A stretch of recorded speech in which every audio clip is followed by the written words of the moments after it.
A GOP Arizona representative said that she would shoot her own grandchildren about guns. Here it is. Arizona is recognized for 2 minutes. Thank you, Representative Jordan. I rise in opposition to HR 2377. I have 5 grandchildren. I would do anything to protect my 5 grandchildren, including, as a last resort, shooting them if I had to protect the lives of my grandchildren. Democrat bills that we've heard this week want to take away my right to protect my grandchildren. They want to take away the rights of law-abiding citizens to protect their own children and grandchildren and wives and brothers and sisters. Yeah, she says she'll kill her own grandchildren. Put up the picture, full mass of this particular lawmaker from Arizona. The bill she's talking about that she's against is HR 2377, which, by the way, would allow authorities to take guns from people who are deemed to be threats to themselves or others, like her.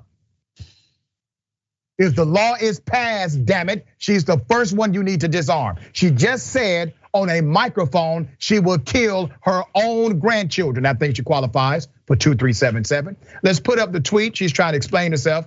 She says, and this is Miss Debbie Lesko. The lawmaker says, "It never ceases to amaze me the lengths gun control zealots will go." Wait a minute, Congresswoman, you just threatened to kill your grandchildren. But I digress.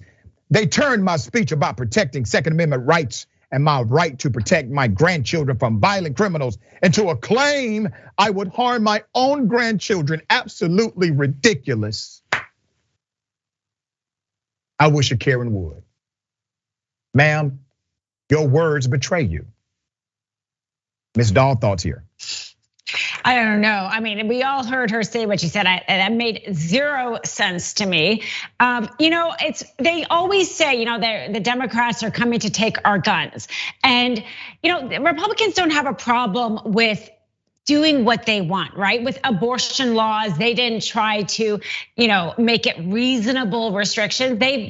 They worked for years to completely take away the right for an abortion. Whereas Democrats are trying to do things like red flag laws and then make an AR-15 a weapon of war be purchased by a 21-year-old. I mean, like super reasonable restrictions. Maybe Democrats should just say, yeah, let's get rid of the Second Amendment. I mean, that's what they're saying the Democrats are doing. Yep. And then from there, they can negotiate a more reasonable policy. But anyway, it's just the Second Amendment. We do not have unfettered constitutional rights. The First Amendment, which is free speech, we have restrictions on it. You can't defame people, you can't libel on it. Second Amendment, sure, it's a constitutional right, but there can be restrictions on that too. That's right. Every constitutional right requires a statutory responsibility to that right. You cannot violate other people in the execution of your own rights. That is not how this works. All rights come with built-in responsibilities for those rights to remain protected. And I echo what you just said, Attorney, that it is time for Democrats to show radical leadership. In order to balance radical chaos, you must have radical leadership to balance that out. There is something terribly wrong with the United States Constitution. The Second Amendment is part of it.